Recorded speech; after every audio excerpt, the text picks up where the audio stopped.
Okay, so I'm going to get started. Hello, everyone. My name is Dalin.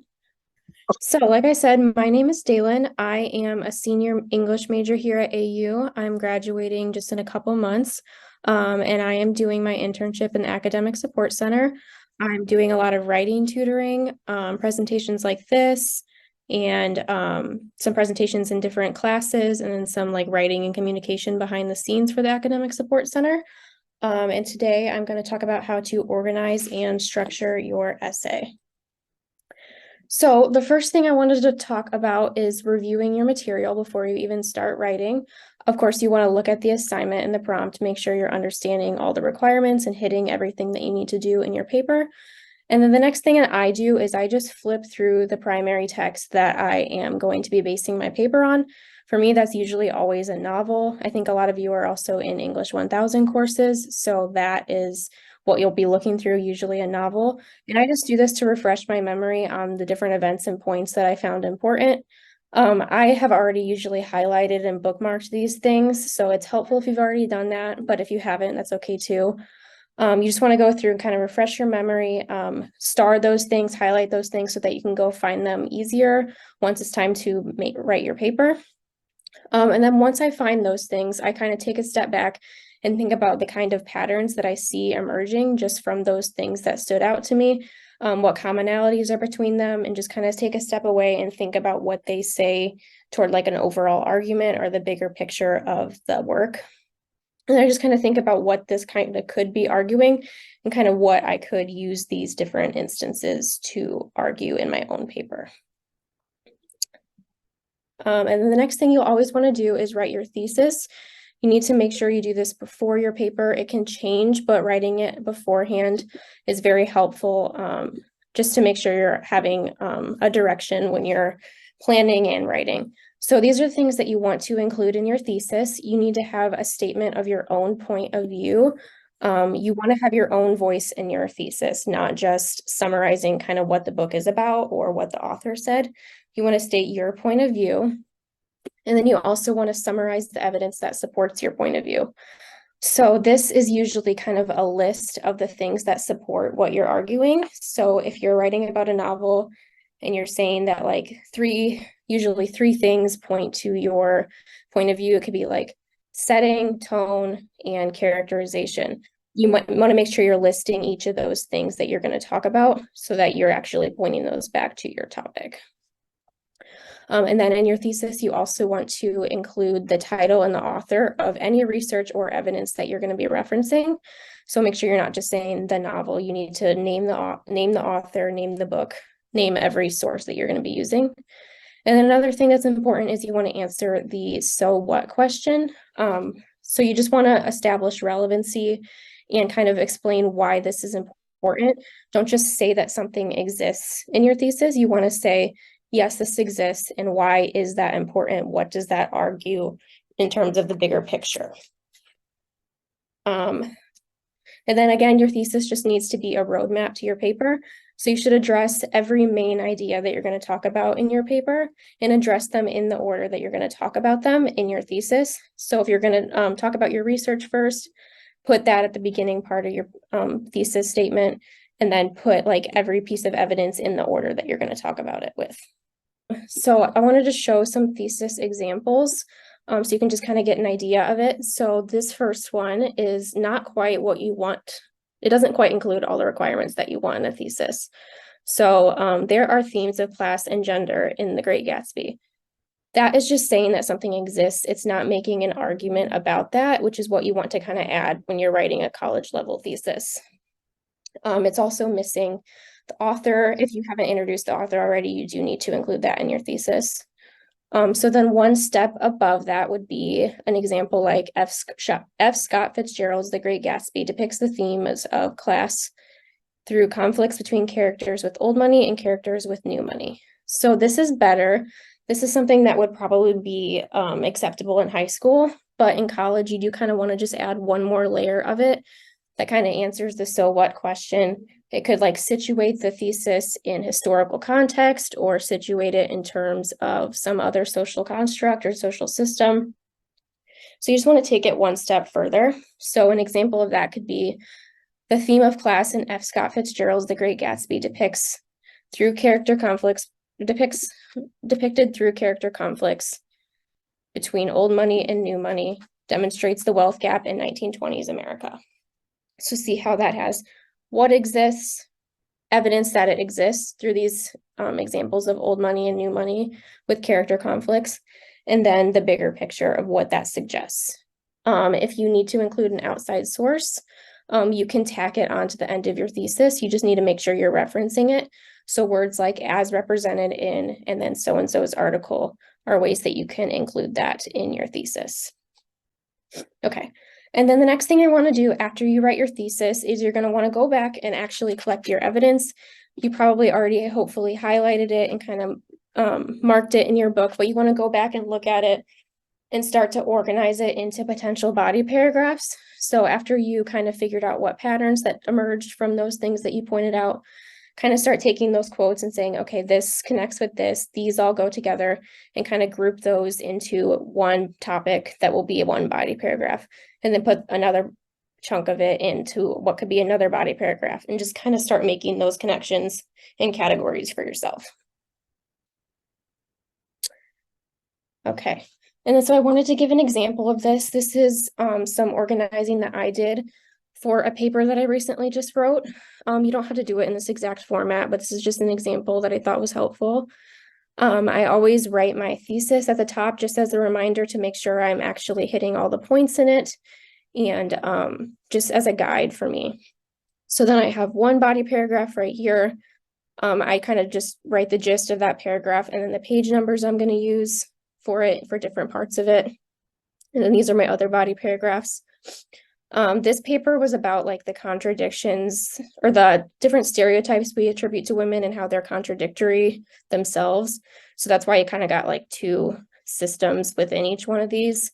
So I color coded for like which page numbers represent one side of the coin and which page numbers represent another side of the coin. Not all papers are going to be like have this kind of duality with the body paragraphs, but using color coding is just something I wanted to show you to make sure that you're organizing your paper and make sure you kind of have all your evidence situated before you start writing.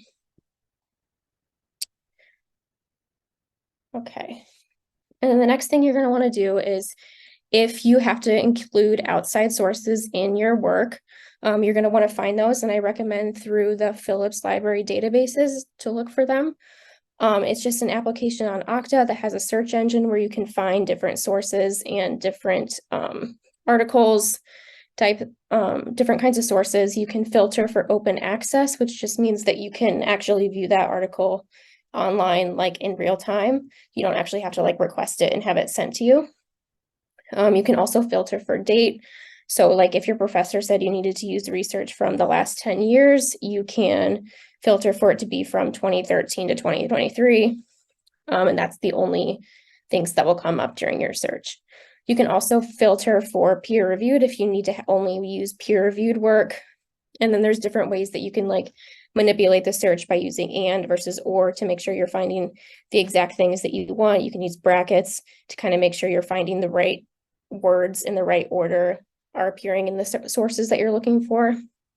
I would definitely recommend meeting with a librarian if you're having a hard time finding sources that you're looking for. They can really tell you how to manipulate the search engine much better than I can, and kind of explain different strategies to yield the results that you want. Okay. And then the next thing you're going to want to do is go back and revisit your thesis. So after you found those sources, what changed about your argument? Maybe you found a source that really talked about a very specific aspect of your topic, not really the rest of it, but you thought that was worth writing about, and you just kind of want to narrow your focus to only that part that you found research on.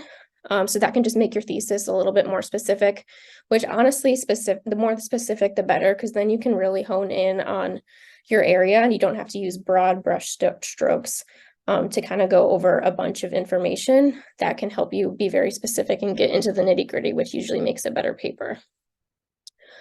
Then you'll want to add any research that you found. So if you found a source that you're planning on using, you want to tack it onto your thesis just to make sure that you are hitting everything in your thesis that you're going to talk about. These words at the bottom kind of show you ways that you can work that stuff in. You can use words like which is supported by this article by so-and-so, or which is reflected by this article in so-and-so. So you can just kind of tack that onto your thesis to make sure that it is accounted for in your thesis, because again, you want every body paragraph and every main point that you're going to talk about to at least have a little bit of a phrase or a little bit of like a reference in your thesis. And then the next thing you're going to want to do before you start writing is make an outline. So first you'll put your introduction. I would recommend you write that last, so you don't even really need to think too much about that when you're just making your outline. Just know that you'll have to think of a hook, so maybe kind of start thinking as you're writing what you could use as a hook, but definitely write your thesis just so you, again, have that guide and have that map for the rest of your paper. Then you'll want to officially establish those topics for all your body paragraphs. Make sure you have the topic and then the evidence that supports that topic. And then you'll also want to have some idea of how you're going to explain that topic and connect it to your thesis. So it shouldn't just be topic and evidence. You do need to connect it back to your thesis and explain it and add some more onto each body paragraph. And then finally, for your conclusion, like the introduction, you don't have to necessarily outline this as much. The main gist of it is restating your thesis, summarizing everything you talked about in your body paragraphs, and then adding 1 or 2 more closing sentences, which we'll talk about later. Okay, so now we're actually going to get into the writing portion. I know that was a lot of like pre-writing strategies, but it really makes this part much easier if you've done all those things. If you haven't, you can kind of lose momentum while you're writing if you have to go back and find a page number or go back and like rethink your argument or your thesis. So it's important to kind of do those things beforehand. But once you're actually starting writing, you'll need to first think of a topic sentence.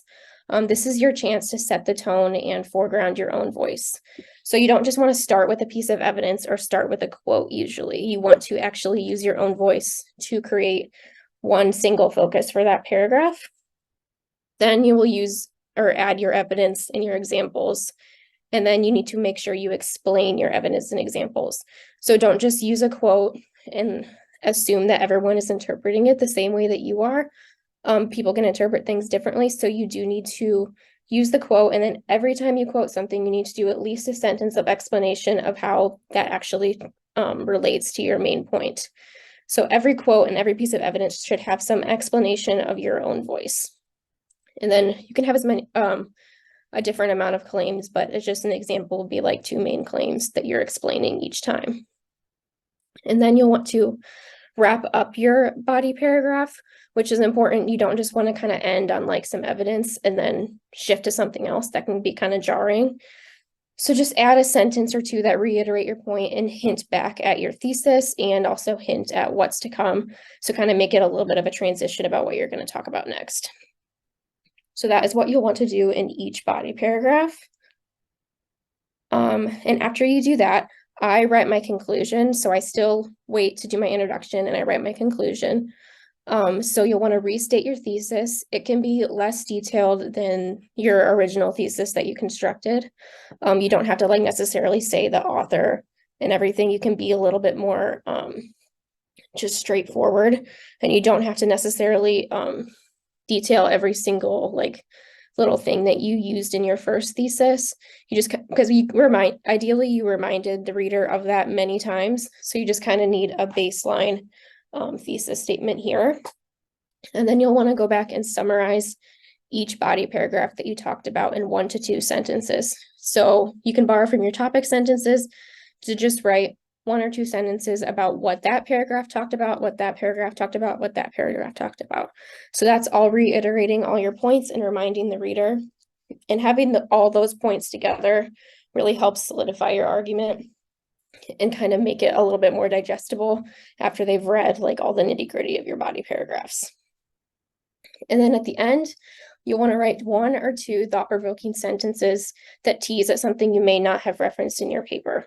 So this can be kind of hard. You don't want to introduce a whole new argument or topic, but you can maybe just add another layer to your argument that like makes someone think or inspires them or just kind of is like a nice wrap up to your conclusion that kind of ends your paper on like a solid note.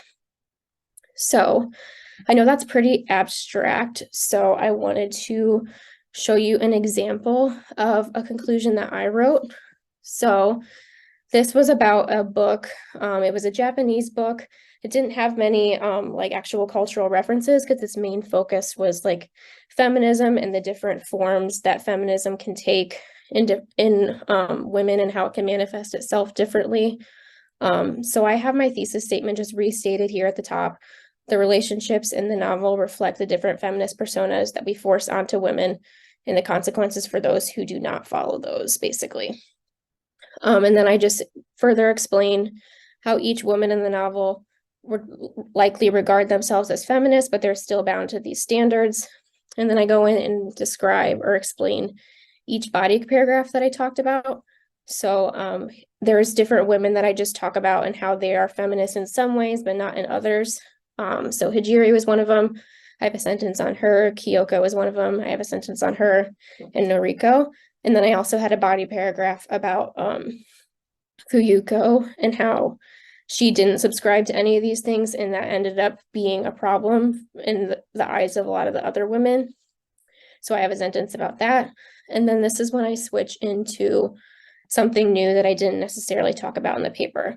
So like I said before, this book didn't have many cultural references. It was very focused on the gender stuff. So I just decided to bring that in a little bit and just talk about how because of this, you can kind of show, it makes the book appear more universal because it doesn't have all these different cultural references. It kind of shows that like this sexism and misogyny can take place across cultural boundaries.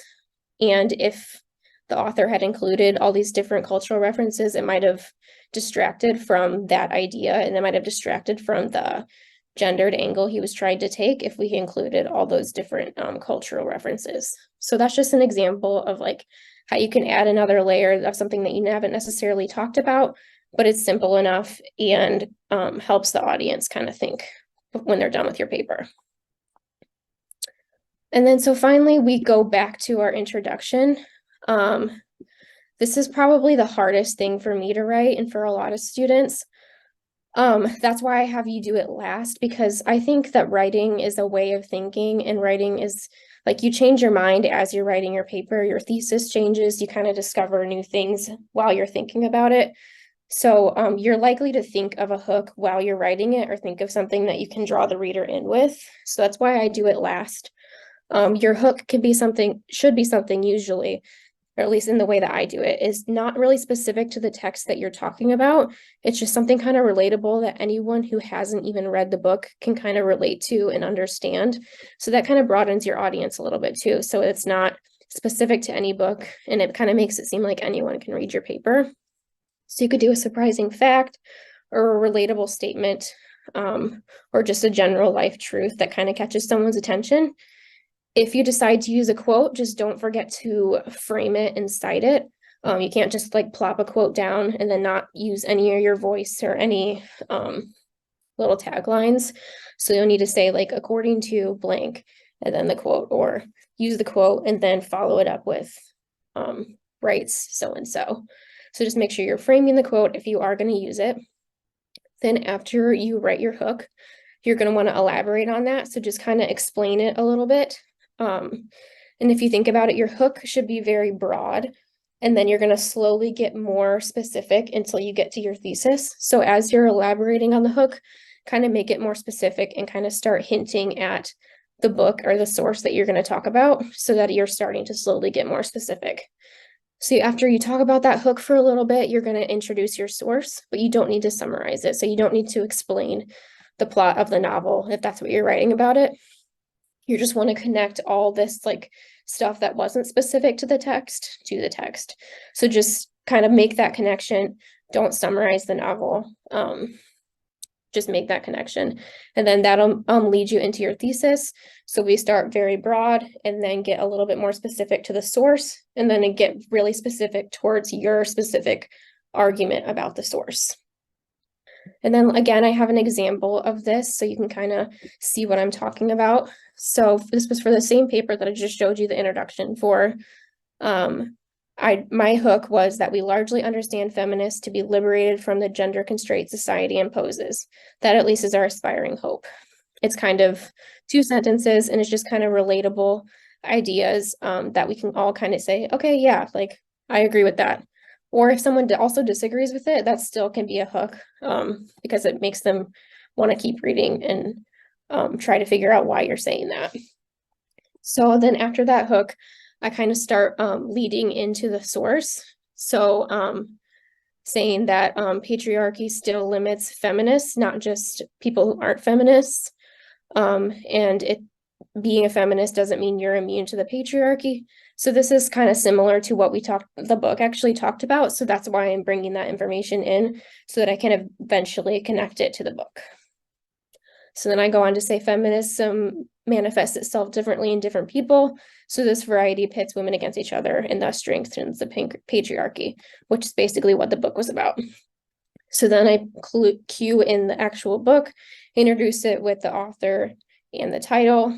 And then I basically just say it reflects these ideas and how there are competing voices about how to be a feminist. And then I kind of just explain it a little more, and then I go right into my thesis. So again, it's very broad, something that's not specific to the actual book that I'm talking about. Then I slowly connect it to the book, and then I go into the thesis. I've heard it considered the hourglass formula, where you're starting very broad at the top of your paper, then getting specific to your thesis, all your evidence in your body paragraphs, then you're restating your thesis, and then getting more and more broad at the end of your conclusion. So you're kind of sandwiching it with broad things and then having the nitty-gritty evidence and sources for your books in the middle. Then the other thing I wanted to talk about is making an appointment in the Academic Support Center. We can help you at any stage in this process. If you just need help outlining, if you need help brainstorming, coming up with an idea, organizing these things. If you haven't followed these steps, we can still help you kind of get back on track. We have tutoring available during regular business hours, the evening and the weekends. You can do in-person or Zoom. You can do same-day appointments. So if you realize like during class that you're going to need extra help on this paper, you could make an appointment. It just has to be 3 hours in advance. And so you'll just click Academic Support Net in Okta. Then you'll want to make sure you're pulling up the writing and academic coaching schedule, not the schedule for like a librarian or something else. And then you'll just book an appointment. It's pretty simple. You'll check in at the library and then they will send you to your tutor.